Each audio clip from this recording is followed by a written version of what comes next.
NITTYTV.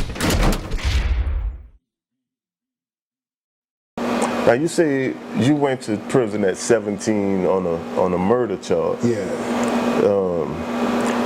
What was that like? I mean, walk us through with you know, things that you could walk us through on that.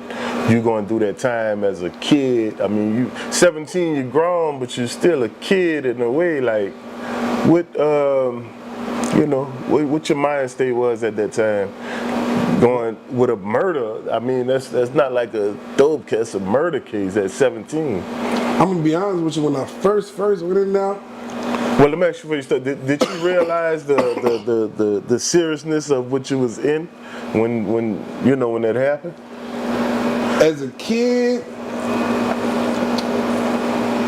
I ain't really look at it like that because we so in the hood. It goes on every day. So I was like, but when I got in there and sat in that cell, I'm like, damn, bitch. So I might not never go again. But I was so accustomed and conditioned by the system and how we lived in the hood to where I was really mentally f***ed up because I actually accepted my plight. I accepted it. Like, you know what I'm saying? Like, cause when my charge happened, it was at a gas station. Yeah. So, you know, when you a gas station got cameras all over. They so I just know I was going to jail. I had life. Like, actually, everybody from where I'm from, they was f***ed up to see me come home. They thought I had life. Right. Because they know it was at a gas station. Yeah. You feel what I'm saying? So, but the good thing is the lady at the gas station was a real one. The people was trying to come for her. She said, I gotta live in this community. She's a Chinese lady. Yeah. She said, I gotta live in this community. I can't get that to y'all. Yeah. Damn. Yeah, so she didn't give him the She was legendary, right? I had to come back and thank her. She on the documentary, she didn't really want to talk to me. Yeah. I had to come back and try to thank her because you know what I'm saying? Like, I gotta throw a bag or something because she could have ended my life from just that tape. You see what I'm saying? And you know, in my sense, you know, I stood my ground. It was self-defense. Yeah. You feel what I'm saying? It was self-defense. You know, it was older guy in his 30s. Yeah. You know what I'm saying? Known, allegedly a known killer. Yeah. You feel what I'm saying? So you know, from my vantage point as a 17-year-old man. Yeah. Dealing with him. Yeah. You feel what I'm saying? Yeah. So you know, like I said, when I sat in that cell, I already was like, man, fuck it. I told all the girls to leave. I'm like, man, fuck it, I'm going to Angola. So I was just preparing to go live the rest of my life in jail. And then So you was in Angola? No, I ain't go to Angola. I went to DCI with Boost and it was that. I went to DCI, Brazil. I was in fucking Williams-Barrow, Jones-Barrow, East Carroll. Like I was in a bunch of jails. So when you was locked up and you went to court and everything, so did they give you your time like at court, like you knew how much time you had, or did you get a life sentence? Or? No, at first it was second degree murder. Okay. So you know you got first degree murder, that's when it's premeditated. Mm-hmm. Second degree murder is like if somebody pull up, we in the parking lot, we all chilling, the ops come and we just go to all of us just go to shooting it out and getting it on. A manslaughter is when you and the guy had a physical fight. It really depends on the blood in the person's body. Right. The blood in the person's body, how his adrenaline was running, because his blood gonna tell them if what was going on at the time. Damn. You feel what I'm saying? I didn't know that. Yeah, real talk. And like even with the even with shooting somebody up close, they got this thing called stifling. If you shoot a person like 2 to 3 feet, his body gonna grow like whelps on it. Like, you know what I'm saying? Like it's gonna be like bruises. Damn. Bruises. It's called stifling.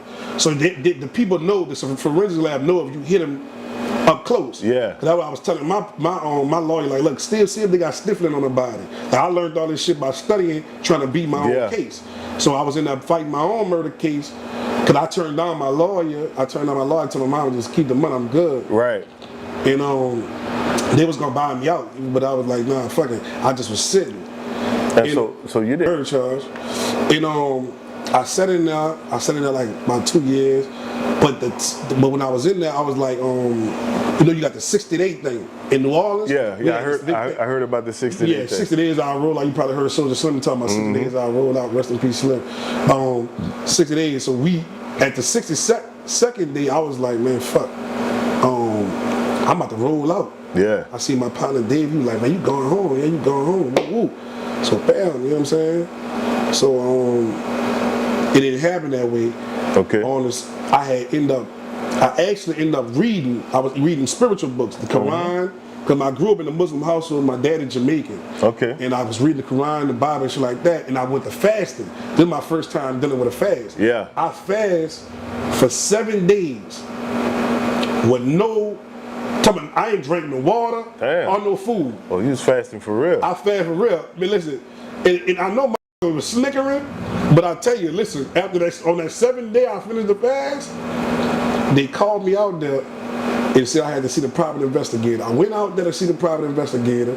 He said, man, I got some good news and I got some bad news. Okay.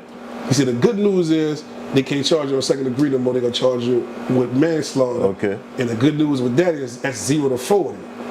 So Okay. I said, so that means I can get 1 year, but you know, anything is 0 on that means. Yeah, yeah. I said, oh, tell me that. You're thinking the minimum, yeah. Yeah, so now I'm in the building. Yeah. Because I'm 17, so 20 years could kill me, but 20 years wouldn't hurt me. Yeah, yeah. And I'm still 17. I'm gonna come home at an age where I still can live the rest of my life, right, versus the life I can be stuck forever. Right. So when I seen that, I'm like, oh, bitch, because I was gone like in the days before he came. Yeah. I just took my lick. I was like accepted accountability, like, well, fuck it, nothing I can do. I'm gone. Right. So I might well just learn how to live in prison. Yeah. And not worry about nothing else, because that's gonna distract me from. I gotta fight a war in here. You know, you got nigga. You know, the people on the charge I was on.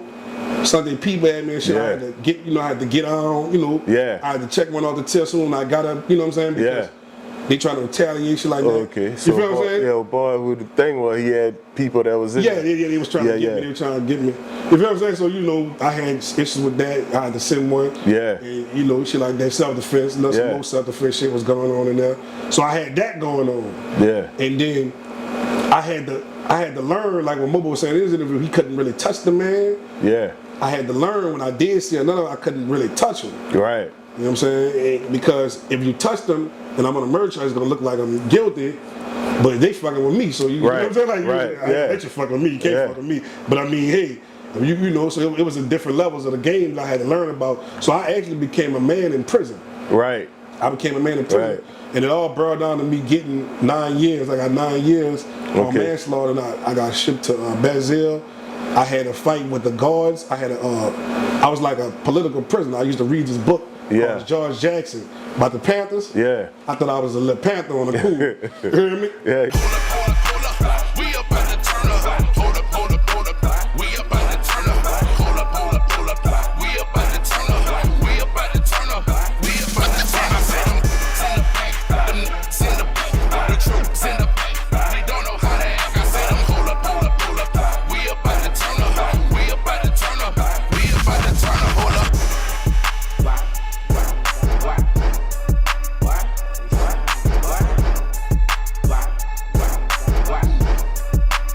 You heard me, Green Rocket with Nitty, put your mouth on the titty. That's all I'm trying to tell you.